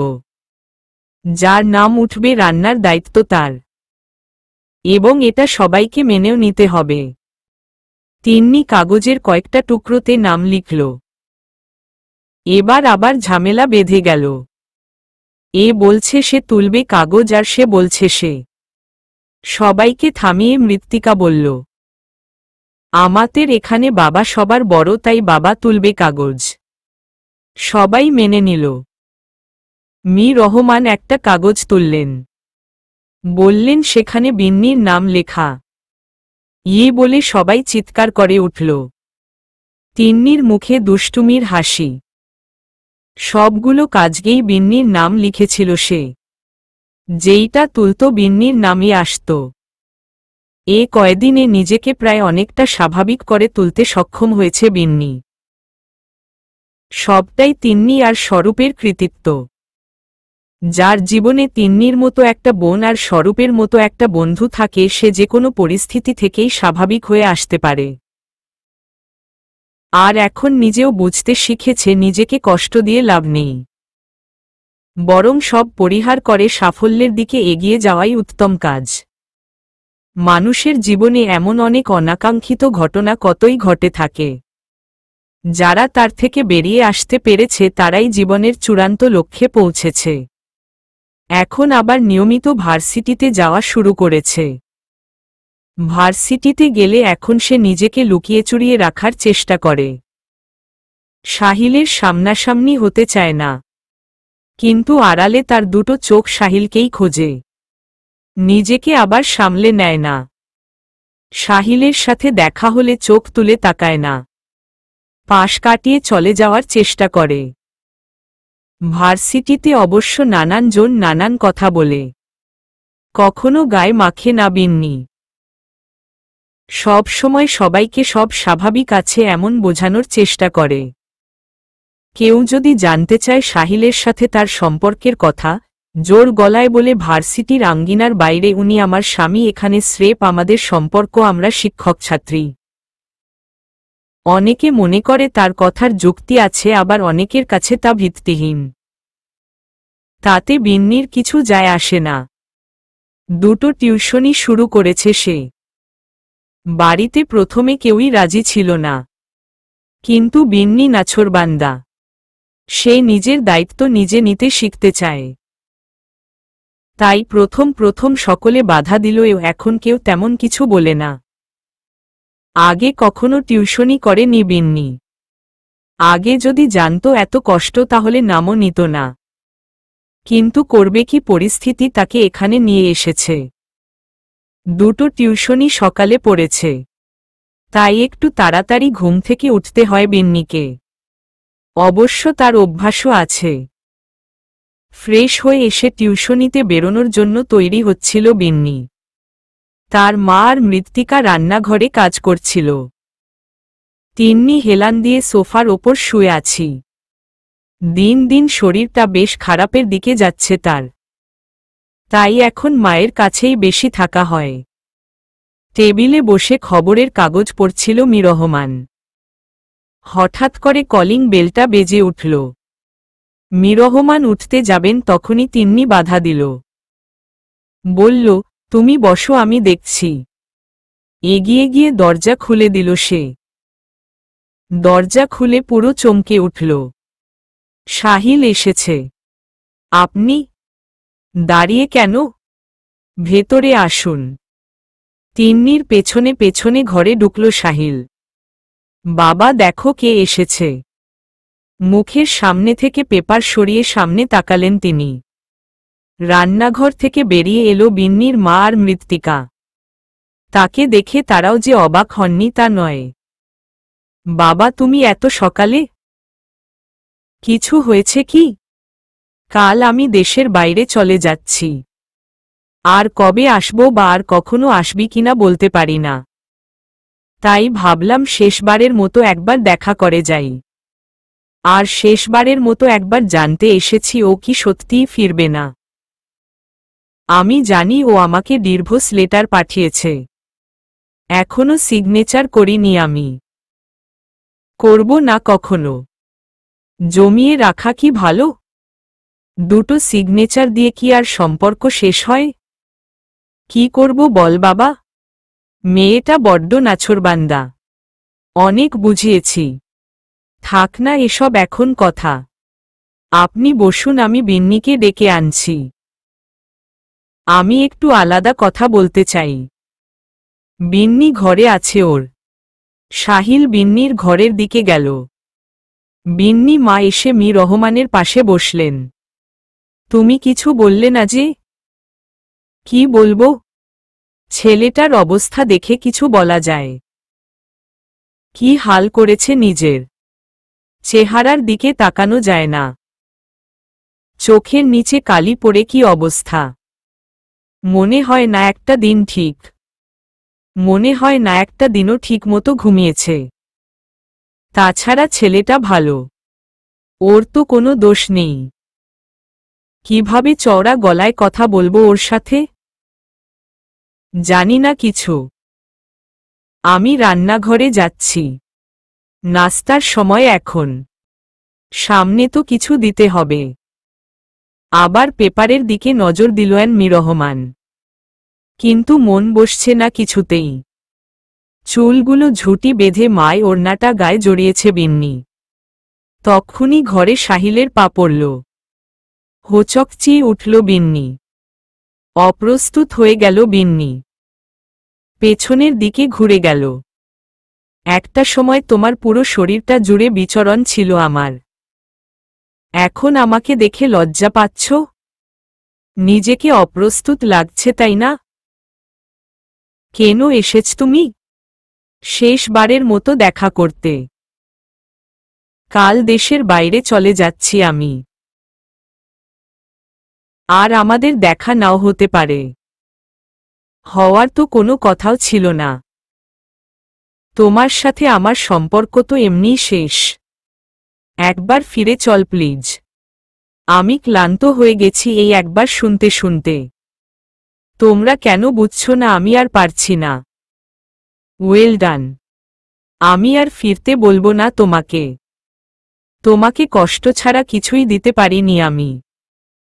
তোমাকে দেওয়া কথা রাখতেও পারিনি। ফিরতে বলার মুখও নেই আমার। তারপরও বলেছি শেষবারের মতো। আসছি আমি। বিন্নিকে কিছু বলার সুযোগ না দিয়ে ঘর থেকে বেরিয়ে গেল সাহিল। বিন্নির মা অনেক করে কিছু খেতে বলছিল, কিন্তু কিছু মুখেও তুলল না সাহিল। সাহিল চলে যাওয়ার পর বিন্নিও নাস্তা খেয়ে বেরিয়ে পড়ল। এমন ভাব ধরল যেন কিছুই হয়নি। গলা দিয়ে খাবার নামছিল না, তাও খেয়ে নিল। পেছনে না ফিরে সামনে এগোনোর জন্য হলেও তাকে ভালো থাকতে হবে। রাতে খাওয়া শেষ করে বিন্নির ঘরে গেল তিন্নি। দরজায় তাকিয়ে উকি মেরে একবার ভেতরে দেখে নিল। বিন্নি বই পড়ছে। ভেতরে গিয়ে বিন্নির পাশে বসল সে। কিছু বলবি? হু। আজ স্যার। অন্য কিছু বলার থাকলে বল। এখন এসব ভালো লাগছে না। এড়িয়ে কেন যাচ্ছিস? দেখ উনি তোকে এখনো কতটা ভালোবাসে। কি অবস্থা করেছে নিজের। কেন জেদ ধরে আছিস? একবার ফিরে তো দেখতে পারতি। তোদের কাছে বোঝা হয়ে গেছি? আশ্চর্য কথা। কি কথার কি উত্তর? বড্ড পেছিয়ে কথা বলিস। আমার জায়গায় তুই থাকলে বুঝতে পারতি। আমিও সাহিলকে কম ভালোবাসি না। কিন্তু সব কথায় এত কিন্তু খুঁজিস না। কিছু কিছু ক্ষেত্রে খুঁজতে হয়। এভাবে কি পারবি সারা জীবন কাটাতে? কেউ কারো জন্য মরে যায় না, ঠিকই বেঁচে থাকে। জীবন চলে যায় জীবনের নিয়মে। শুধু মরে যায় ভালোবাসা, প্রতিশ্রুতি আর সাজানো স্বপ্নগুলো। কিছু বলতে যাবে তখনই ফোনটা বেজে উঠল তিন্নির। স্বরূপের ফোন এসেছে। মোবাইল হাতে ঘর থেকে বেরিয়ে গেল। পুনরায় বইয়ে মুখ গুজল বিন্নি। জীবন তো আর থেমে থাকে না, সে তার নিজের নিয়মে চলে যায়। হয়তো কারো ভালো হয় নয়তোবা খারাপ। জীবনের খারাপ দিনগুলোকে প্রায় ভুলেই গেছে বিন্নি। বেশ কয়েকটা মাস তো চলেই গেছে। খারাপ স্মৃতিগুলো ভুলে গেছে সে। কিন্তু সাহিলকে কি ভুলতে পেরেছে সে? সে তো প্রথম ভালোবাসা, তাকে কি কখনো ভোলা যায়? মনের একটা কোনো জুড়ে তার বসবাস তো থেকেই যায়। খারাপ স্মৃতিগুলো ভুলে না হয় তার সাথে থাকা ভালো প্রেমময় স্মৃতিগুলো নিয়ে জীবনের বাকি দিনগুলো কাটিয়ে দিবে বিন্নি। সাহিল দেশের বাইরে চলে যাওয়ার পর থেকে আর কোনো যোগাযোগ নেই তাদের। প্রথম খারাপ লাগলেও এখন সবটা সামলে নিয়েছে বিন্নি। ধরে নেওয়া যাক এটা একটা দুঃস্বপ্ন। আচ্ছা, সাহিল কি সেখানে আরেকটা বিয়ে করেছে? মনে হয় না। বিন্নি নিজেও খুব ভালো করে জানে সাহিলের সবটা জুড়ে শুধু সে আছে। নিজের ভুল বুঝতে পেরেছিলেন সাহিলের মা। বিন্নিকে বলেছিলেন ফিরে যেতে। কিন্তু কার কাছে যাবে বিন্নি? সাহিলের বোনও পালিয়ে গিয়ে বিয়ে করছে। এসে দেখা করে গিয়েছিল একবার বিন্নির সাথে। শুনেছে বরের সাথে এখনো তাদের বাড়িতেই থাকে। মায়ের সাথেও যোগাযোগ নেই সাহিলের। ধুকে কষ্ট পাচ্ছেন তিনি। কিন্তু এখানে বিন্নির কিছু করার নেই। জীবনের নতুন মোড়ে পা দিয়েছে সে। পুরনো জীবনে আর ফিরতে চায় না সে। এখানে একটা স্বাধীন জীবন পেয়েছে সে। কি দরকার আর অন্য কিছুর? তার মা অবশ্য তাকে একবার বিয়ের কথা বলেছিল। পাত্তা দেয়নি বিন্নি। শুধু একটা কথাই বলেছিল, আমি তো এভাবেই ভালো আছি মা। এখন তুমি হয়তো বলবে এভাবে কি জীবন চলে? আমি বলবো মা, আমার এই জীবনটাই ভালো। মালার সাথে মনিরের সম্পর্কটাও এখন ঠিকঠাক চলছে। সব কৃতিত্বই তিন্নির। তার চেয়ে বড় কথা মনির অনুতপ্ত ছিল। নিজের ভুল বুঝতে পেরেছিল সে। সেদিন সবার সামনে মালার দুপা জড়িয়ে কেঁদেছিল। বারবার করে ক্ষমা চেয়েছিল। বলেছিল, আমি জানি যে ভুল আমি করেছি, তার ক্ষমা চাওয়াও আরেকটা ভুল। কিন্তু কি করব বল, তখন একটা মোহের মধ্যে ছিলাম আমি।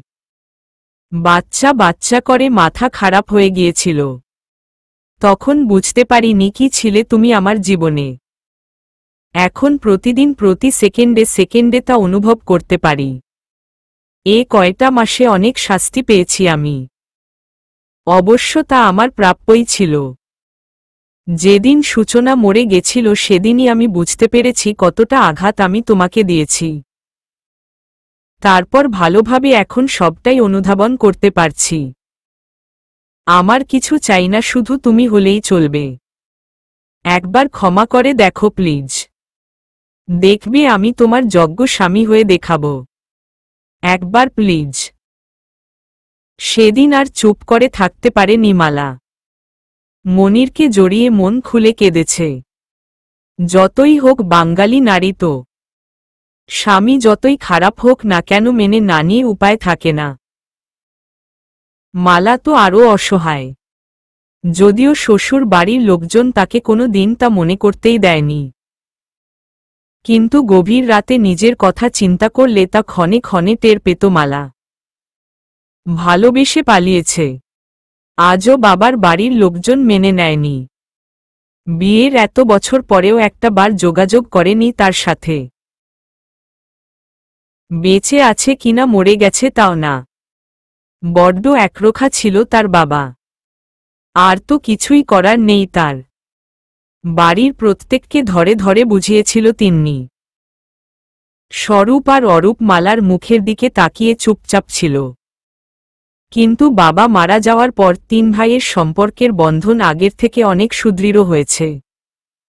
অনেকটা ঠিক ছোটবেলার মতো। একজন আরেকজনকে অবলম্বন করে বাঁচতে শিখেছে। মাঝে মধ্যে সূচনার মায়ের খোঁজও নিত মনির। চুমকির বাচ্চা হওয়ার পর মনির আর মালা গিয়ে দেখে এসেছিল। সেদিন সূচনা মনিরের কবরও জিয়ারত করেছিল। যতই হোক কিছুটা সময়ের জন্য একে অপরের পরিপূরক ছিল। শরীরের দিন দিন বেশ অবনতি হচ্ছে তা বুঝতে পেরেছিল বিন্নি। মাঝে মধ্যে দাঁড়াতে গেলে মনে হয় জীবনটা এই বুঝি শেষ হয়ে যাবে। শরীরটা অবশ হয়ে আসে। মাঝে মধ্যে তো নিস্তেজ হয়ে পড়ে থাকে। 9 মাস পেরিয়ে 10 মাসে পড়েছে। সবাই ভাবছে সময় ঘনিয়ে এসেছে, আবার এই প্রথম তাই হয়তো এমন হচ্ছে। তার ওপর টুইন বেবি। কিন্তু তিন্নি বেশ ভালোভাবে অনুধাবন করতে পেরেছে কেন এমন লাগছে তার। যত সময় বাড়ছে ততই যেন ভয় বাড়ছে। স্বরূপ নয়তো বিন্নি এই দুজনকে কাজ ছাড়া হতেই দেয় না। যতক্ষণ স্বরূপ বাড়িতে থাকে ততক্ষণ সে বাকি সময়টা বিন্নি। কি হতে চলেছে তার জীবনে কে জানে। ভয়ে অস্থির হয়ে যায়, ঘামতে শুরু করে। আজকাল তো একদম কিছুই মুখে তুলতে পারে না। মনে হয় নাড়ি ছিঁড়ে সব বেরিয়ে আসে। চোখে ঘুমও নেই। সেদিন বিন্নির কোলে মাথা দিয়ে শুয়েছিল। চলছিল দুবোনের কথোপকথন। জানিস বিন্নি, তোকে দেখে আমার খুব লোভ হচ্ছে। ইস, আমারও যদি একটা বেবি থাকত। আমার যা আছে সব তো তোরই। তেরো সব আমার হবে কেন? তোরটা তোর। তবে শোন না, তোর বাবুদের নাম কিন্তু আমি রাখব। টুইন বেবি হবে তোর। আমার যে কি ভালো লাগছে। এই শোন না, তোর একটা বেবি কিন্তু আমার। মানে একবারে নিয়ে নিব না কিন্তু। এমনিই আমার। দুটোই নিয়ে নিস তুই। আমি খাওয়াবার বাকিটা তুই করবি। তখন কিন্তু নাক সিটকাতে পারবি না। আপনাকে বহুত আদরের সহিত তাদের মলমূত্র পরিষ্কার করতে হবে। শোন, নাক তু সিটকাতি। আমি নয়। আমি বেশ পারব। দেখা যাবে। হুহ, দেখে নিস। আচ্ছা, তোর বেবিরা আমাকে কি ডাকবে? খালামনি? উহু, খালামনি ভালো নয়। তাহলে মামুনি? ইয়েস, মামুনিই বেটার। তোকে মা ডাকবে আর আমাকে মামুনি। আর আমি ওদের এত আদর করব দেখবি, শুধু সারাদিন মামুনি মামুনি করবে। হয়েছে হয়েছে, সবই হবে। আমি একটু বসব। আমাকে উঠিয়ে বসা। বালিশ দিয়ে তিন্নিকে খাটের সাথে হেলান দিয়ে বসালো বিন্নি। তুই বসো, আমি কোর খাবার নিয়ে আসছি। নিজে থেকে উঠবি না। কিছু দরকার হলে আমাকে ডাকবি। এই শোন, আমি কোনো মুমূর্ষু রোগী না। চুপ করে বসে থাক, আমি আসছি। বিন্নি গিয়েছে বেশ কিছুক্ষণ হয়েছে। এখনো কেন আসছে না? হয়তো রান্না হয়নি এখনো, নয়তো ওর কোনো কাজ পড়েছে। পড়তেই তো পারে। সারাদিনই তো তার কাছে বসে থাকে। প্রচণ্ড পানির পিপাসা লেগছে বিন্নির। গলাটা একেবারে শুকিয়ে গিয়েছে। পানির গ্লাসটাও অনেকটা দূরে। পেটটা প্রচণ্ড ব্যথা করছে। আস্তে আস্তে এগিয়ে গেল সে। নিঃশ্বাস বড় হয়ে আসতে লাগল। হাত দিয়ে পানির গ্লাসটা ধরতে যাবে তেমনি গ্লাসটা ফ্লোরে পড়ে গেল। শব্দ পেয়ে দৌড়ে আসল বিন্নি। তিন্নিকে ঠিক করে শুইয়ে দিল। ক্রমশ নিঃশ্বাস বড় হয়ে আসছে তিন্নির। কি হয়েছে তোর? কোথায় কষ্ট হচ্ছে বল? পানি খাবি? আমি দিচ্ছি, দাঁড়া। পেটে খুব ব্যথা করছে রে। দম মনে হচ্ছে বেরিয়ে যাবে। জোরে জোরে মা আর মৃত্তিকাকে ডাকতে লাগল বিন্নি। স্বরূপকে ফোন দিল। তিন্নিকে হাসপাতালে নিতে হবে। স্বরূপ আশেপাশেই ছিল। দ্রুত বাসায় ফিরল। তারপর তিন্নিকে হাসপাতালে নিয়ে যাওয়া হলো। আপনারা তো দেখছি পেশেন্টের ব্যাপারে একদম কনসার্ন ছিলেন না। পেশেন্টের কি অবস্থা জানেন? কতটা রক্তশূন্যতা রয়েছে তার মধ্যে। উনি যে এতদিন বেঁচে আছেন তাই বেশি। ইমিডিয়েট অপারেশন করতে হবে। প্রচুর রক্ত লাগবে। আজই ডেলিভারি হবে উনার। ডাক্তার বাবু ও তো গত 3 মাস ধরে বেড রেস্টে। ওর যত্নের কোনো কমতি রাখিনি আমরা। তাছাড়া আমরা তো চেক আপ করিয়েছি। টুইন বেবি ক্যারি করছেন উনি। শরীরকে তো নিতে হবে। তাছাড়া এতটা রক্তশূন্যতা কারো হয়? উনি কি নিয়মিত ব্লাড দিত? না, কয়েকদিন আগে শুধু ওর বোনকে একবার দিয়েছিল। প্রেগনেন্ট অবস্থায়? হু, কি বলেন আপনারা? কাউকে বাঁচাতে গিয়ে উনি তো এখন নিজে মরতে বসেছে। কি করে এই কাজ করলেন আপনারা? স্যার প্লিজ কিছু করেন। আমি দেখছি। বাড়ির সব লোকজন এসে জড়ো হয়েছে হাসপাতালে। ওটি নিয়ে যাওয়া হয়েছে তিন্নিকে। স্বরূপকে দিয়ে বন্ড পেপারে সাইন করানো হয়েছে। তারা মা বা বেবি কারোই গ্যারান্টি দিতে পারছেন না। পরিবারে যেন বিষাদের ছায়া নেমে এসেছে। বিন্নি তো কখন থেকেই কাঁদছে। 2.5 ঘন্টা ধরে অপারেশন চলল তিন্নির। অপারেশন শেষে বেরিয়ে এলেন ডাক্তার। সবাই এক প্রকার দৌড়ে ডাক্তারের কাছে গেলেন। দেখুন বেবিরা সুস্থ আছে। তবে পেশেন্টের অবস্থা ভালো নয়। জ্ঞান ফিরেছে কিন্তু আশা দেখতে পারছি না। উনি বিন্নি আর স্বরূপের নাম বলেছেন। দুজন একসাথে যেতে পারবেন না, একজন একজন করে যান। আর উনাকে উত্তেজিত করবেন না প্লিজ। ভাগ্যকে মেনে নিন। ধীর পায়ে তিন্নির কাছে গিয়ে বসল বিন্নি। বোনের চোখে পানি। হাত বাড়িয়ে বিন্নির হাতটা ধরল তিন্নি। আমার বাচ্চা দুটো তোর কাছে রেখে গেলাম।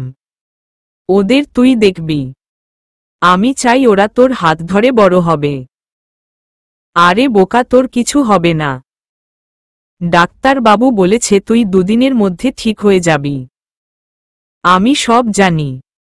আগে থেকেই বুঝতে পারছিলাম। সেদিন নার্স আমাকে বারণ করেছিল।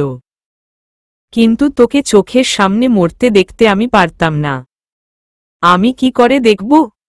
আমার চিহ্ন আমি রেখে গেছি। ওদের মাঝে আমি থাকব। তুই আমার রক্তের ঋণ শোধ করবি। একটু স্বরূপকে ডেকে দে। আর একটু বাচ্চাদের দেখা আমার। ধীরে ধীরে তিন্নির নিঃশ্বাস আরো বড় হতে লাগল। মনে হচ্ছে প্রাণ পাখি বেরিয়ে যাবে। সবশেষে স্বরূপের সাথে 2 কথা বলেছিল মন খুলে। তারপর চোখ দুটো বন্ধ হয়ে গিয়েছিল। 2 পরিবারের বিপর্যয় নিয়ে এসেছিল তিন্নির মৃত্যু। সদ্য 2 মাহারা সন্তান, তাদের সামলানো মুখের কথা নয়। তার ওপর তিন্নির মৃত্যুতে প্রতিটা মানুষ ভেঙে পড়েছিল। বাচ্চাদের নিয়ে হাঁপিয়ে উঠেছিল বিন্নি। যতই হোক একজন মা যতটা পারে বাকিরা পারে না। তার ওপর 2 মেয়ে। চাঁদের মতো মুখ হয়েছে দুজনের। কিন্তু তাদের দিকে নয়ন ভরে তাকাতে পারে না বিন্নি। তিন্নির মুখটা চোখের সামনে ভেসে আসে বারবার। তার জন্যই তো বাচ্চাগুলো আজ মাহারা। স্বরূপ এখন বেশিরভাগ সময় তিন্নিদের বাড়িতেই থাকে। রাতে বারবার উঠে উকি দিয়ে বিন্নির ঘরে দেখে। বিন্নি ঘুমিয়ে পড়লে নিজে গিয়ে বসে থাকে বাচ্চাদের কাছে। তাদের কাপড় পাল্টে দেয়। ফিডার বানিয়ে খাওয়ার। কখনো কখনো বিন্নি জেগে যায় এবং নিজেই করে। কখনো জাগে না। সারাদিনের ধকলে রাতে চোখ দুটো বন্ধ হয়ে আসে। মাঝে মাঝে বাচ্চাদের স্বরূপদের বাড়িতেও নিয়ে যাওয়া হয়। তবে বিন্নিকে সাথে যেতে হয়। তাকে ছাড়া বাচ্চাদের সামলানো অসম্ভব। মালা চেয়েছিল একটা বাচ্চা নিতে, কিন্তু বিন্নি ছাড়া তাদের রাখা যায় না। হয়তো বিন্নির আঁচলে তারা মায়ের গন্ধ খুঁজে পায়। বাচ্চাদের নাম রাখা হয়েছে দিবা আর নিশি। ফুটফুটে 2 মেয়ে। বিন্নি আদর করে ইকু আর পিকু ডাকে দুজনকে। ওরা যেন বিন্নির জীবন হয়ে গিয়েছে। বিন্নির পুরোটা জুড়েই তারা। দেখতে দেখতে কয়েকটা মাস কেটে গিয়েছে। বাচ্চারা এখন বসতে শিখেছে, হামাগুড়িও দিতে বাড়ির ঘরের ফ্লোর জুড়ে তাদের বিচরণ। এখন তারা বিন্নিদের বাড়িতেই থাকে। বিন্নি যেমন তাদের ছাড়া থাকতে পারে না, তেমনি বাচ্চারাও। স্বরূপ রোজ রোজ আসে, কখনো রাতে থাকে কখনো থাকে না। গতরাতে সারারাত ঘুমায়নি বাচ্চারা, সকাল সকাল ঘুমিয়েছে। সেই সুযোগে বিন্নি একটু ছাদে এসেছে। মাথাটা প্রচণ্ড ধরেছে, একটু শীতল বাতাস প্রয়োজন। কিছুক্ষণ পর স্বরূপ এসে তার পাশে দাঁড়াল। চোখ ঘুরিয়ে একবার তাকালো বিন্নি, তারপর চোখ সরিয়ে নিল। কিছু বলবে? হু, বল। কি আর বলার, বাচ্চাদের কথাই। দিব্যি আছে ওরা, জানি। তাতেই তো এত নিশ্চিন্ত আমি। কিন্তু এভাবে আর কতদিন? আমি ওদের ফিরিয়ে নিয়ে যেতে চাই। পারবে সামলাতে? তুমি তো আছো। বাচ্চাদের সাথে আমার দায়িত্বটাও। মাথা খারাপ হয়ে গেছে তোমার? কি বলছো ভেবে বলছো? পুরো 1 মাস ধরে ভেবেছি, তাতেই অনুধাবন করেছি আবেগ দিয়ে জীবন চলে না। বাচ্চাদের পুরো জীবনের সাথে আমারও পুরো জীবনটা পড়ে রয়েছে। ওদের মানুষ করা আমার কর্তব্য। আবেগে না হয় 5 বছর বিয়ে ছাড়া থাকব, তারপর বাকি জীবনটা কে হবে আমার অবলম্বন? আমি ওদের ধরে আঁকড়ে বেঁচে থাকব। কিন্তু যখন ওরা থাকবে না, এত কিছু এখন ভাবা ঠিক নয়। কতদিন দেখবে তুমি আমার বাচ্চাদের? যতদিন আমি বেঁচে থাকব। আবেগ দিয়ে জীবন চলে না। তুমি কি পারবে তিন্নির জায়গা আমাকে দিতে? তোমাকে কেন, কাউকেই দিতে পারবো না। তাহলে আমার বাচ্চাদের মানুষ করার জন্য পরিচয় দরকার। আমি চাই তুমি এ পরিচয় হও। আমরা না হয় বাকি জীবনটা বন্ধুর মতো বাঁচব। অনেক দিন আগেই বাড়িতে আমাকে এ কথাটা বলা হয়েছিল, পাত্তা দেইনি আমি। এখন অনুধাবন করছি। কিছুক্ষণের জন্য চুপ করে গেল বিন্নি। তাকেও একথা বলা হয়েছে বাড়িতে, কিন্তু নিজের জীবনে আর কিছু চায় না বিন্নি। তার সব শেষ। কিন্তু কি করে এত স্বার্থপর হবে সে? শুধু নিজের কথাই ভাবছে। বাচ্চাদের জন্য কি সে রাজি হবে? তিন্নি শেষ নিঃশ্বাস ত্যাগ করতে করতে আমাকে এ কথাটা বলে গিয়েছিল। কথাটা বিন্নিও শুনেছিল। কি করবে সে? হাতটা বাড়িয়ে দিল স্বরূপ। বিন্নির ভেতরে পুরোদমে তোলপাড় হচ্ছে। চোখ দুটো বন্ধ করে নিল সে। চোখের সামনে তিন্নিকে দেখতে পাচ্ছে সে। তিন্নি হাসি মুখে তাকিয়ে রয়েছে, চোখ দিয়ে হাতটা ধরতে ইশারা দিচ্ছে তাকে। আস্তে আস্তে হাতটা তুলল বিন্নি। তার হাতটা কাঁপছে। স্বরূপের হাতের ওপর রাখতেই স্বরূপ হাতটা মুষ্টিবদ্ধ করে নিল। মুখে হাসি এনে চোখ খুলল বিন্নি। তিন্নির জন্য হলেও সে পারবে। সমাপ্ত।